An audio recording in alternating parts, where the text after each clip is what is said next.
3-4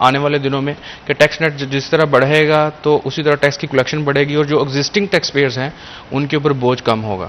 بالکل ٹھیک کہا آپ نے. آپ کو کیا لگتا ہے کہ جو ایگزسٹنگ ٹیکس پیئرز ہیں ان کے اوپر ہمیشہ سے ان کا یہ گلہ رہتا ہے کہ یار ہمارے اوپر ٹیکس کے بوچھار کر دی جاتی ہے اور ہم سے کوشش کی جاتی ہے کہ ہر سال ریونیو جو جنریٹ کرنے کے ٹارگٹس ہوتے ہیں انہیں سے اچیو کرنے ہوتے ہیں اور نئے بندے ٹیکس میں آ نہیں رہے اور دیکھا جائے تو اس کی وجہ سے ان کو کافی مشکلات کا سامنا کرنا پڑا ہے. آپ کیا کہیں گے اس حوالے سے؟ اس حوالے سے میرا جو پوائنٹ آف ویو ہے وہ یہ ہے کہ اگر آپ پورے ورلڈ کو دکھیں تو وہاں پہ نان فائلرز کا کوئی کیٹیگری نہیں ہے.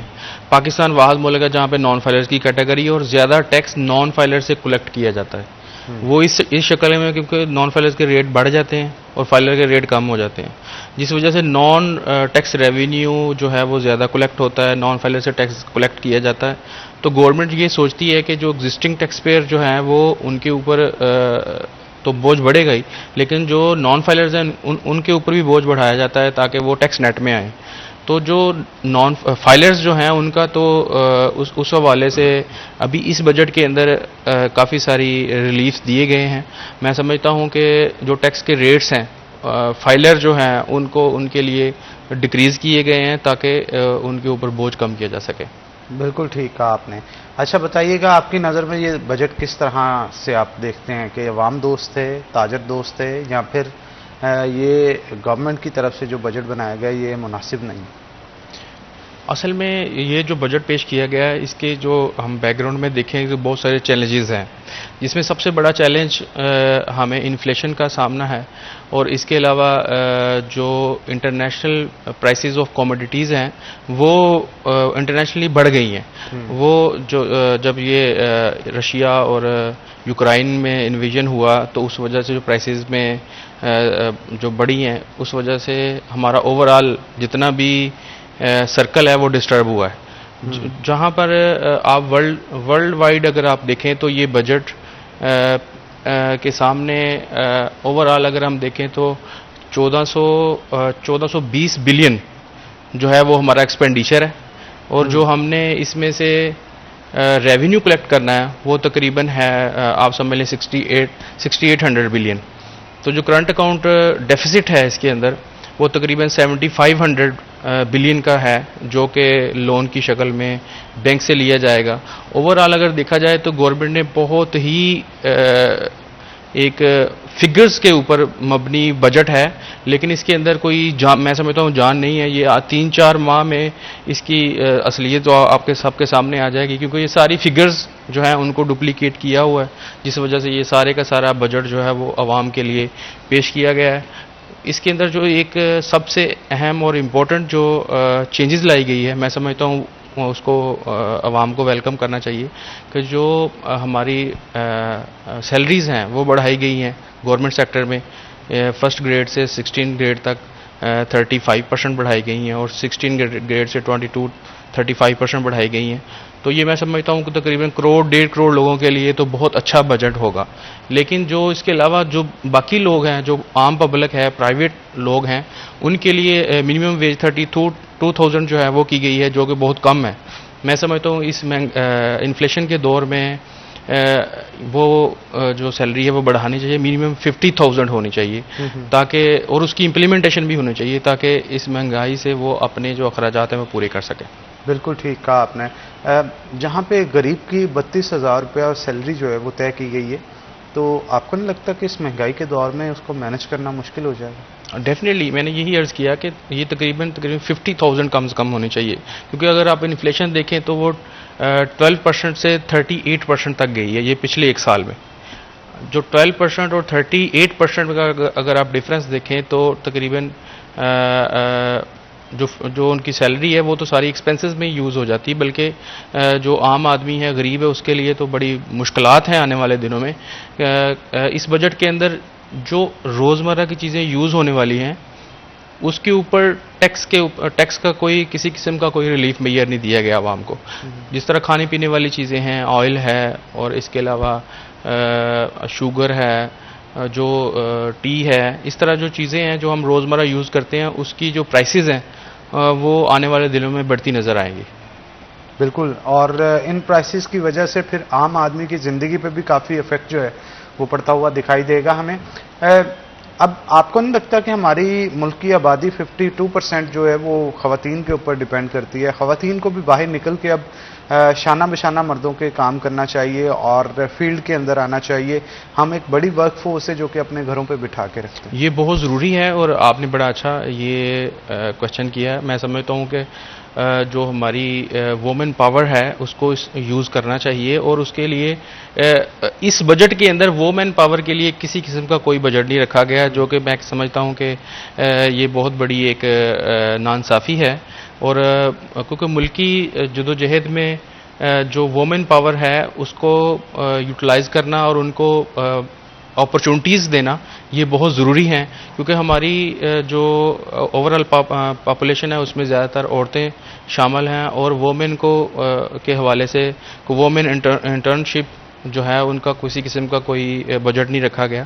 تو میں یہ آپ کے پروگرام کی سطح سے ریکویسٹ کروں گا گورنمنٹ سے کہ وہ وومن پاورمنٹ کے حوالے سے بجٹ کے اندر کوئی نہ کوئی اماؤنٹ جو ہے وہ رکھیں، تاکہ ان کی ٹریننگ اور پریکٹیکلی ان کو بزنس کے اندر تاکہ موقع مل سکے کہ وہ بھی مردوں کے شانہ بشانہ جو ہے وہ اپنے کام کو جاری رکھ سکے. بالکل ٹھیک کہا آپ نے.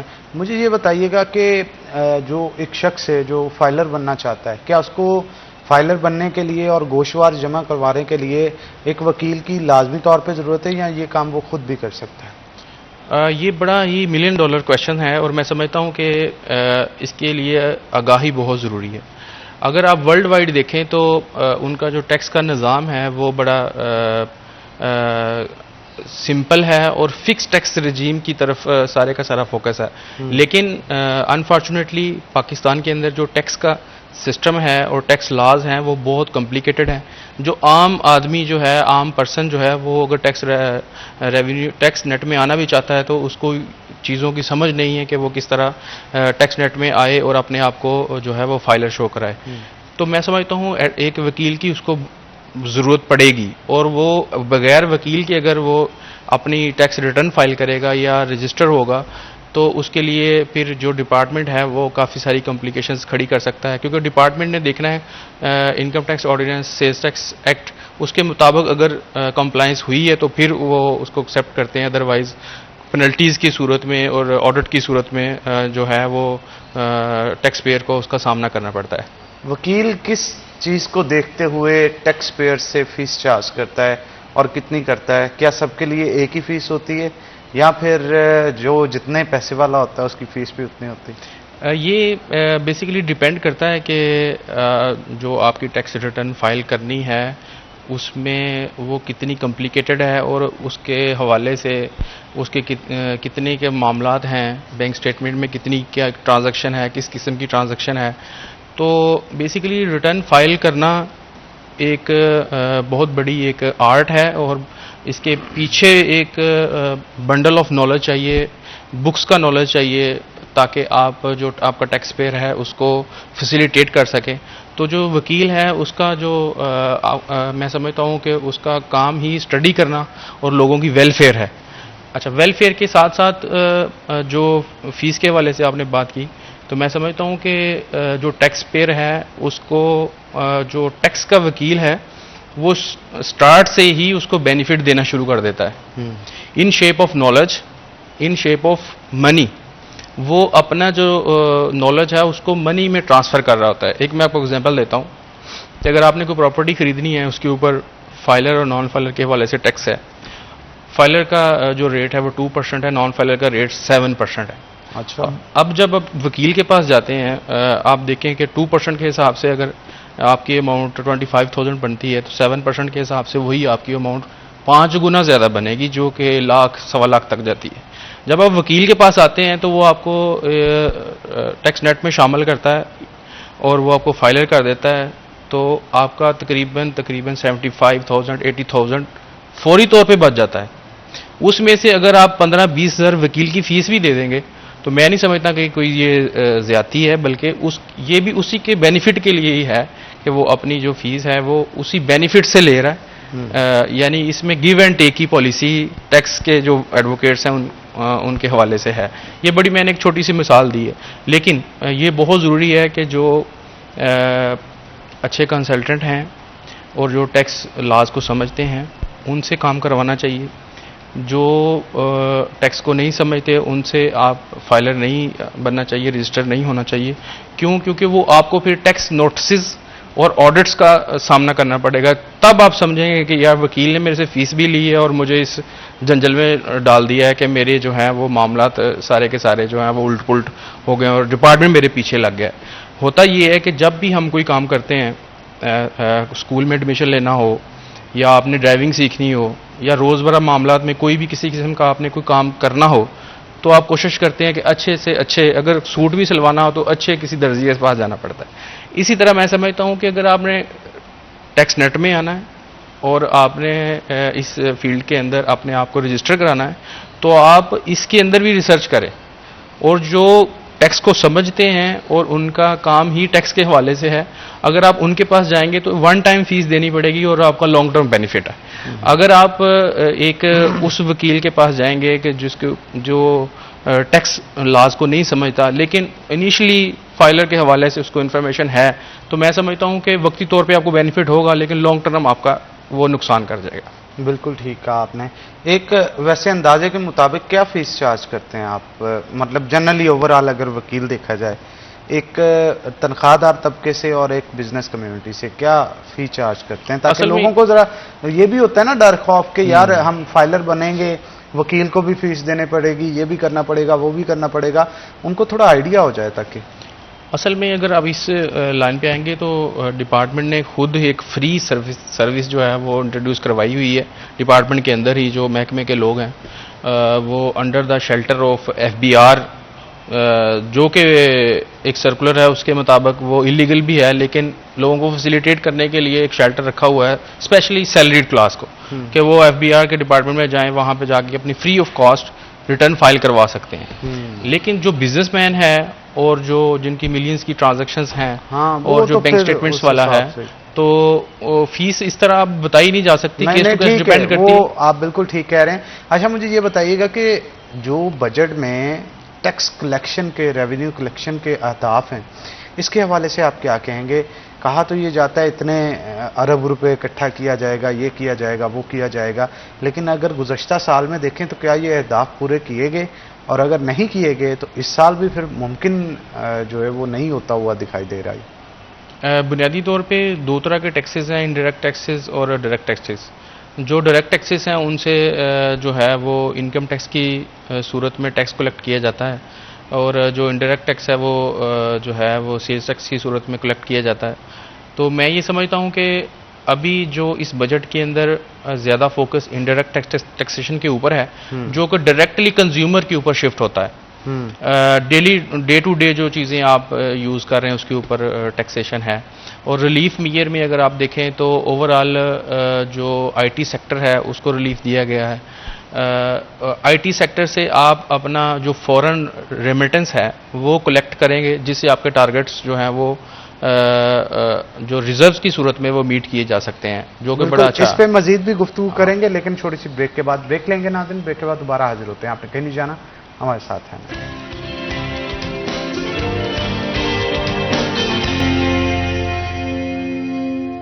ویلکم بیک ناظرین. بریک کے بعد خوش آمدید. نعیم قاسم صاحب ہمارے ساتھ موجود ہیں, مزید گفتگو ان کے ساتھ کرتے ہیں. نعیم صاحب, بہت سارے اسٹوڈنٹس جو کہ فری لانسنگ کا کام کر رہے ہیں, اب اسٹوڈنٹ سے ہٹ کے بھی اگر دیکھا جائے تو IT کی فیلڈ میں بہت فلرش کرتا ہوا دکھائی دے رہا ہے پاکستان.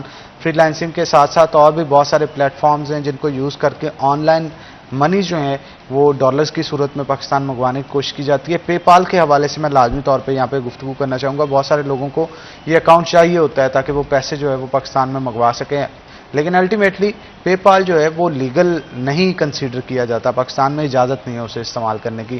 تو پھر جب انہوں نے پیسے منگوانے ہوتے ہیں تو وہ پھر ہنڈی یا پھر دوسرے طریقے استعمال کرتے ہیں, جس کی وجہ سے ان کو مکمل منی بیک جو ہے وہ بھی نہیں مل پاتی.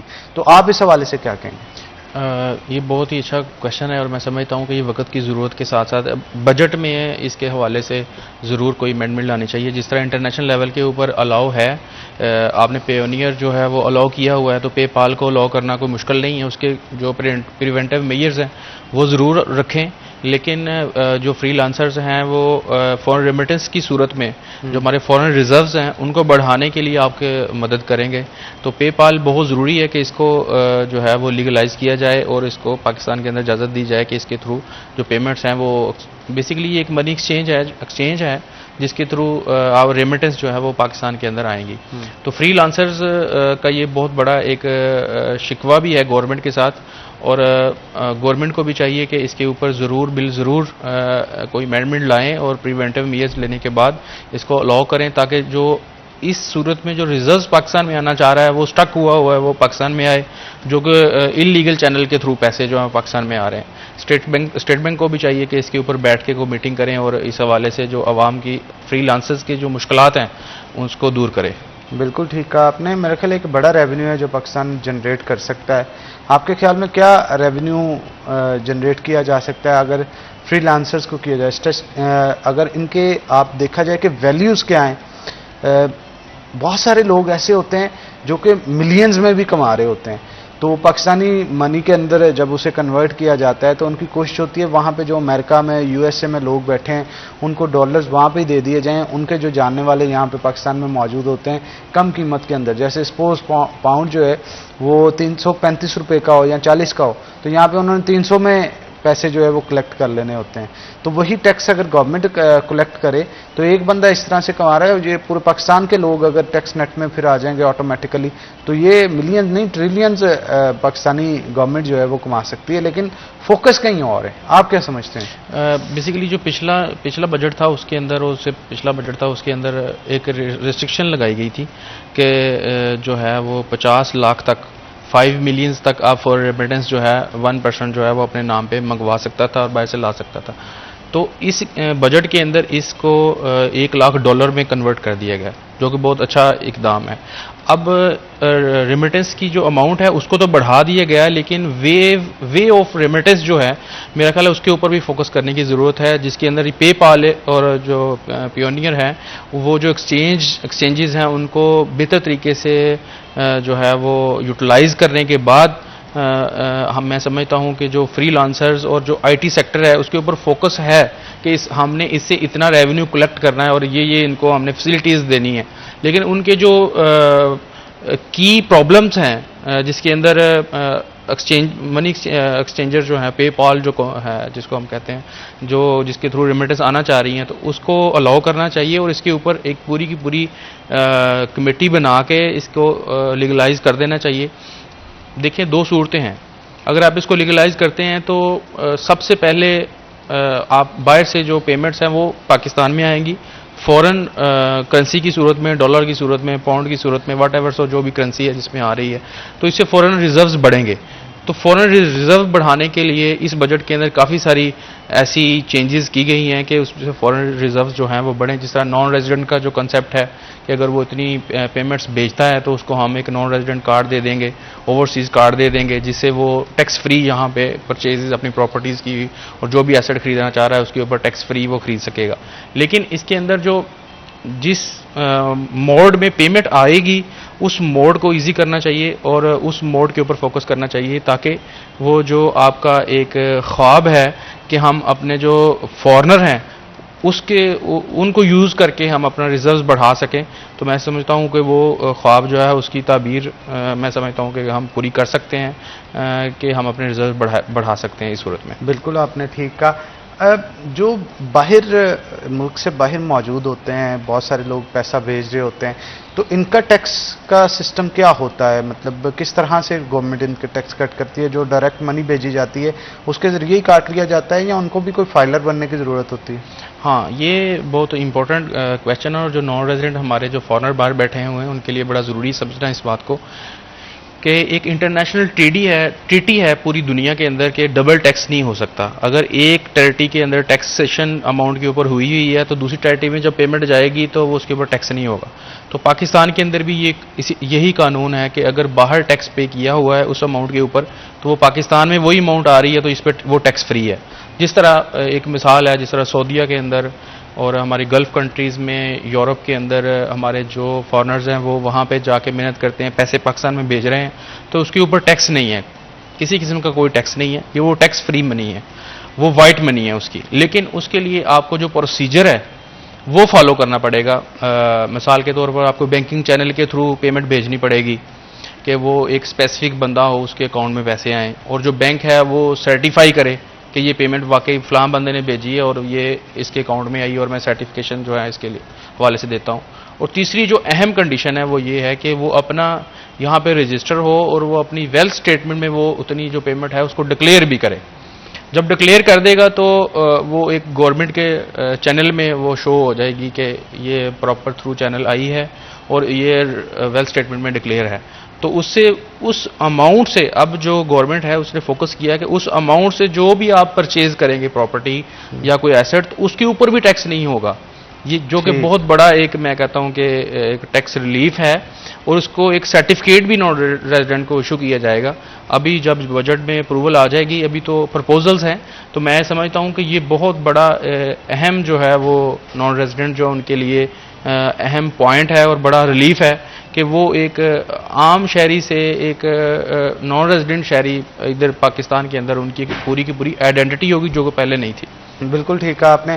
اچھا یہ بھی بتائیے گا کہ وہ جو منی ہے جو باہر سے آئی ہے، وہ اس کے اوپر کوئی پراپرٹی اگر لے رہے ہیں، وہ پراپرٹی سپوز اس بندے کے نام پہ نہیں لی جا رہی جس نے پیسے بھیجے ہیں، اس کے کسی فیملی ممبر کے نام پہ لی جا رہی ہے، کیا اس پہ بھی ٹیکس نہیں لگے گا؟ اس کے اندر یہ ہے کہ وہ پیسے جو ہیں وہ اس بندے کو، وہ جو فیملی ممبر ہے اگر اس کا بلڈ ریلیشن ہے تو وہ اس کو وہ گفٹ کی صورت میں پیمنٹ دے گا. جب گفٹ کی صورت میں دے گا تو اس کا موڈ چینج ہو جائے گا، پھر تو ٹیکس دینا پڑے گا اسے. ٹھیک ہے. لیکن اگر آپ ڈائریکٹ اپنے نام کے اوپر کرواتا ہے یا وہ منی یوز کر کے اپنے کسی بیٹے کے اوپر، بیٹے یا وائف جو اس کا ڈائریکٹ ریلیشن ہے جس کے اوپر اسینڈنٹ اور ڈیسینڈنٹ میں اگر آتا ہے تو پھر اس کے اوپر ٹیکس نہیں ہوگا. ایک اور چیز دیکھنے میں ملتی ہے کہ بہت سارے لوگ ایکسپینسو گاڑیاں منگواتے ہیں اور وہ گفٹ کی شکل میں آتی ہیں اور ٹیکس اس کا کافی حد تک معاف ہو جاتا ہے. اس کا کیا پروسیجر ہوتا ہے، کیا طریقہ ہوتا ہے؟ اوور آل بیسیکلی یہ تقریباً 1-2 سال پہلے ایک پالیسی آئی تھی کہ اگر کسی کی بندے کے پاس وہاں پہ گاڑی ہے فورن کے اندر اور پاکستان میں وہ لانا چاہ رہا ہے تو اس کا کرائٹیریا تھا کہ اتنے سال وہ وہاں پہ اسٹے کرے اور اتنی اس کی منتھلی انکم ہو اور پاکستان میں اتنا وہ جو ہے ٹیکس کی صورت، ریونیو کی صورت میں ریمیٹنس بھیج رہا ہو.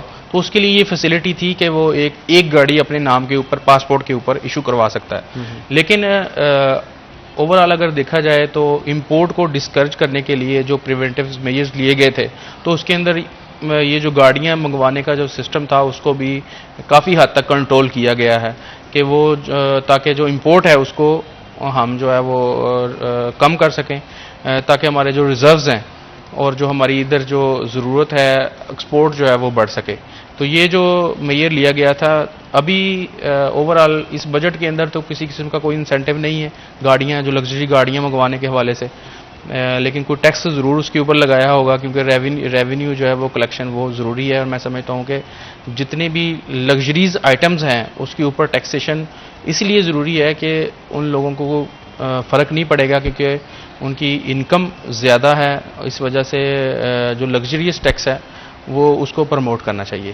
بالکل ٹھیک کہا آپ نے. اور اس کے ساتھ ساتھ بات پھر وہی کہ اگر کوئی گفٹ کی صورت میں گاڑی بھیجتا ہے تو اس سے کیا مسئلے جو ہے وہ جنریٹ ہو سکتے ہیں، کتنا ٹیکس سے دینا پڑ سکتا ہے، اس پہ مزید گفتگو کریں گے. لیکن ایک چھوٹی سی بریک کے بعد بریک لیں گے، بریک کے بعد دوبارہ حاضر ہوتے ہیں. آپ نے کہیں نہیں جانا، ہمارے ساتھ رہنا.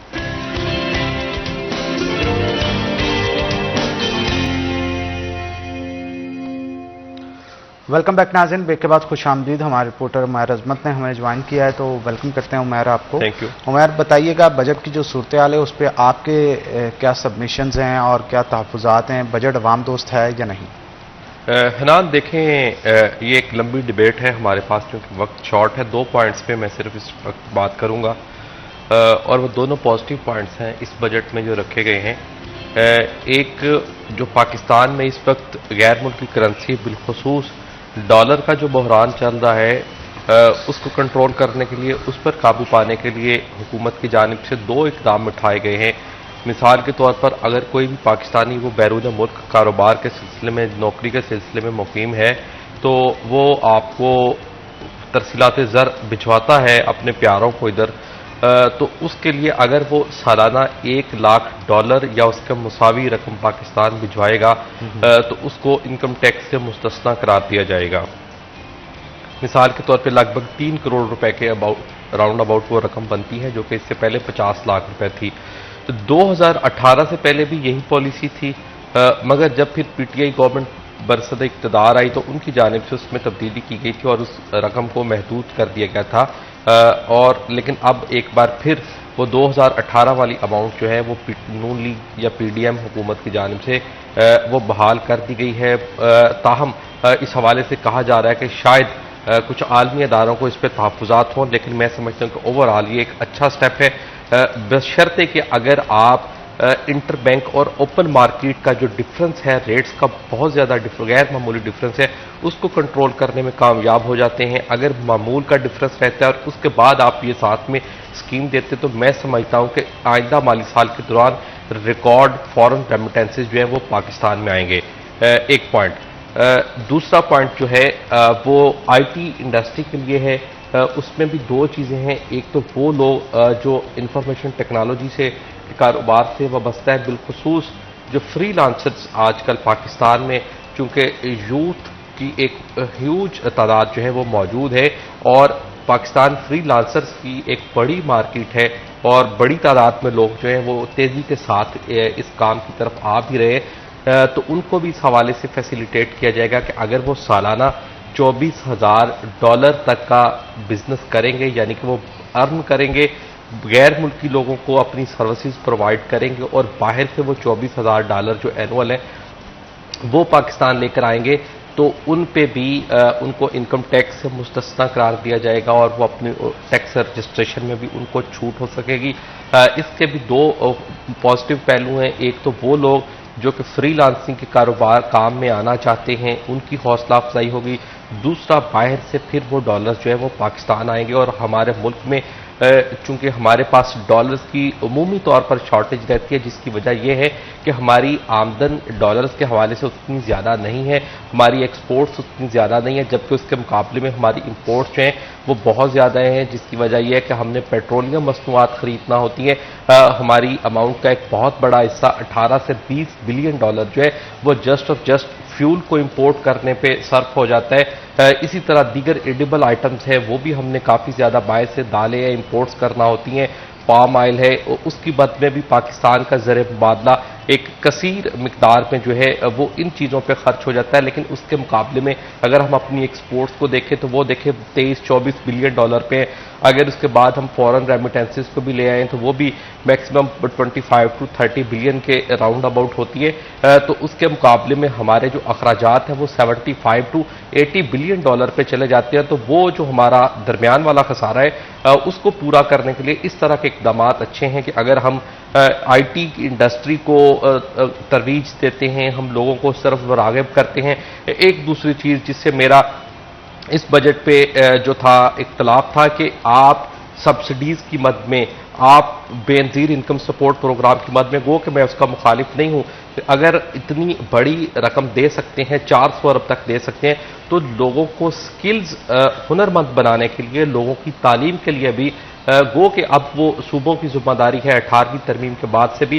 لیکن میں سمجھتا ہوں کہ وفاقی حکومت کو بھی چاہیے کہ وفاق کی سطح پہ، نیشنل سطح پہ اس طرح کے انسٹیٹیوٹس بنائے جائیں جن میں لوگوں کو انفارمیشن ٹیکنالوجی سے ریلیٹڈ اور دیگر جس میں فری لانسنگ ہے، ای کامرس ہے اور بھی کافی زیادہ فیلڈز ہیں، ان سے ریلیٹڈ لوگوں کو سکلز دی جائیں، تاکہ اگر آپ واقعی میں چاہتے ہیں کہ ہماری نوجوان نسل جو ہے وہ اس جدید انفارمیشن ٹیکنالوجی کی طرف آئے تو ان کو اس کی نہ صرف تربیت دی جائے بلکہ اس کے ساتھ ساتھ وہ کاروبار کریں، وہ کام کرے، وہ لوگوں کو اپنی سروسز پرووائڈ کرے، نہ صرف اپنے لیے، اپنی فیملی کے لیے، اپنے معاشرے کے لیے وہ سود مند بن سکیں. اس کے ساتھ ساتھ وہ باہر کی دنیا سے ڈالرز پاکستان میں لے کے آئیں تو اس کا دوہرا فائدہ ہوگا. تو میں سمجھتا ہوں اس کے لیے بھی صوبوں کو بھی اور وفاق کو بھی اس پہ کام کرنے کی ضرورت ہے. لوگوں کو بلا معاوضہ یا سستی فیسوں پہ اس طرح کی جو سکلز ہیں وہ پرووائڈ کی جائیں.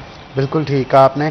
عمیر اس حوالے سے بھی بتائیے گا کہ عوام کا ریئیکشن کیا ہے بجٹ کو لے دیکھیں اگر آپ اوور آل بجٹ میں بات کریں کے حوالے سے بات کریں تو اس میں کوئی اتنا زیادہ ریلیف تو گورنمنٹ کی جانب سے نہیں فراہم کیا گیا. اگر نئے ٹیکسز نہیں لگائے گئے تو ریلیف بھی فراہم نہیں کیا گیا. اور دوسری بات یہ ہے کہ گورنمنٹ اس وقت اس پوزیشن میں نہیں ہے گو کہ ابھی جو نئے ٹیکسز عائد نہیں کیے گئے.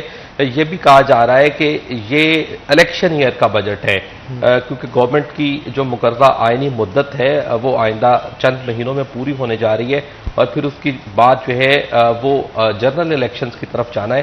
تو یہ بھی کہا جا رہا ہے کہ یہ گورنمنٹ جو ہے انہوں نے الیکشن بجٹ دیا. جس طرح کہ آپ دیکھیں کہ گورنمنٹ امپلائیز کی سیلری جو ہے وہ 30 to 35% انکریز کر دی ہیں. نئے ٹیکسز نہیں عائد کیے گئے مگر جو پہلے سے موجود ٹیکسز ہیں ان میں کوئی کمی نہیں کی گئی. دو چیزیں میں اس میں بھی مزید ایڈ کرنا چاہوں, ڈائریکٹ ٹیکسز اور انڈائریکٹ ٹیکسز. کہا یہ جا رہا تھا کہ جو چھوٹا ریٹیلرز ہیں, جو دکاندار ہیں, جو کہ ان رجسٹرڈ ہیں, ٹیکس نہیں دیتے یا ٹیکس نیٹ سے باہر ہے, وہ پاکستان میں ریٹیل مارکیٹ میں بہت زیادہ ہے. کہا یہ بھی جا رہا ہے کہ 3000 ارب روپے سے زائد کی ٹیکس چوری جو ہے وہ اس ریٹیل سیکٹر میں ہو رہی ہے. حکومت کا بجٹ سے پہلے تک تو یہ پلان تھا کہ ان لوگوں کو بھی ٹیکس نیٹ میں لے کے آیا جائے گا جس طرح گزشتہ مالی سال کے دوران ان پہ ایک فکس ٹیکس لگا دیا گیا تھا. وہ 3000 روپے اور 6000 روپے جو ریٹیلر تھے ان پہ لگایا جائے گا. اور کہا یہ جا رہا تھا کہ اس بجٹ میں بھی یعنی کہ جو آئندہ مالی سال کا بجٹ ہوگا اس میں بھی ان لوگوں پہ ٹیکس لگایا جائے گا تاکہ نہ صرف وہ ٹیکس نیٹ میں آ جائیں بلکہ ان کی طرف سے کچھ نہ کچھ سرکار کو آنا شروع ہو جائے اور اس سے بھی ایک ہیوج اماؤنٹ بن سکتی تھی. مثال کے طور پہ فیصل آباد میں جو کلاک ٹاور سے کے 8 بازار ہیں ان 8 بازاروں میں 50,000 سے زائد دکانیں کاروباری مراکز ہیں مگر ان میں سے جسٹ 7 سے 8,000 لوگ ٹیکس دے رہے ہیں, باقی 43,000 لوگ ٹیکس نہیں دیتے. مجھے بتائیں 8 بازاروں میں کون سا ایسا دکاندار ہے جس کی آمدن قابل ٹیکس نہیں ہے؟ اگر ان لوگوں کو چلے زیادہ نہیں فکس ٹیکس میں لے کر آیا جاتا تو اس سے حکومت کو ایک بڑا ریونیو جنریٹ ہو سکتا تھا. ہمارا جو بجٹ خسارہ ہے وہ اس پر قابو پانے میں ہمیں مدد مل سکتی تھی. لیکن حکومت نے وہی سیاسی مصلحت کے تحت میں سمجھتا ہوں کہ ادھر سے ریئیکشن ملنا تھا تاجروں کی تنظیموں کی جانب سے, تاجروں کی جانب سے, تو حکومت نے ان کی ہمدردیاں حاصل کرنے کے لیے میں سمجھتا ہوں کہ اس بار بھی وہ جو قومی مفاد تھا اس پر مفاہمت کی ان لوگوں کے ساتھ جو کہ ٹیکس نہیں دے رہے تو ان کو ریلیف دے دیا گیا. دوسری چیز جو ہے وہ انڈائریکٹ ٹیکسز ہے. آپ دیکھیں انہوں نے رواں مالی سال کے دوران جنرل سیلز ٹیکس کی شرح بڑھائی بجائے اس کے کہ آئندہ مالی سال میں اس کی شرح کم کر کے ڈائریکٹ ٹیکسز کا حجم بڑھایا جاتا مگر وہ بھی نہیں کیا گیا اور میں سمجھتا ہوں یہ نیگیٹو امپیکٹ ہے اس بجٹ کا. بالکل ٹھیک کہا آپ نے. آپ دونوں کا بہت شکریہ. آپ بڑے زبردست سیشن میں آئے اور آپ سے گفتگو بڑی اچھی رہی. اسی کے ساتھ ناظرین یہاں پہ چھوٹا سا بریک لیں گے. بریک کے بعد دوبارہ حاضر ہوتے ہیں. آپ نے کہیں نہیں جانا, ہمارے ساتھ ہے نا.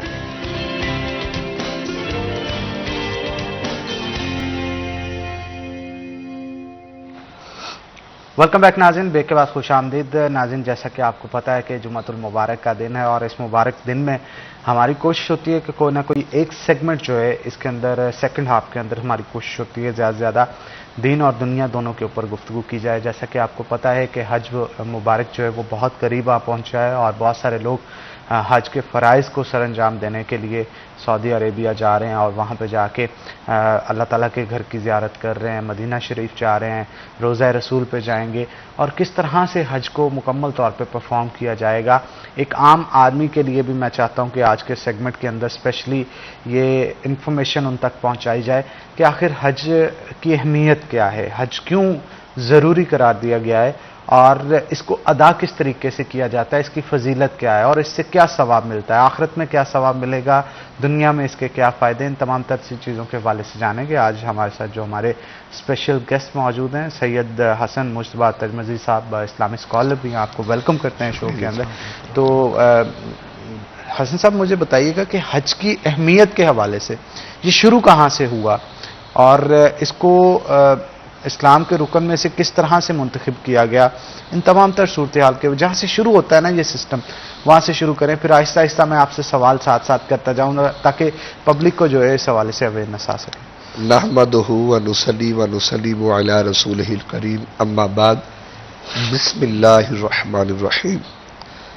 قال تبارک و تعالی فی قرآن المجید والفرقان الحمید انا صفا والمروہ من شعائر اللہ فمن حج البیت او اعتمر. صدق اللہ العظیم.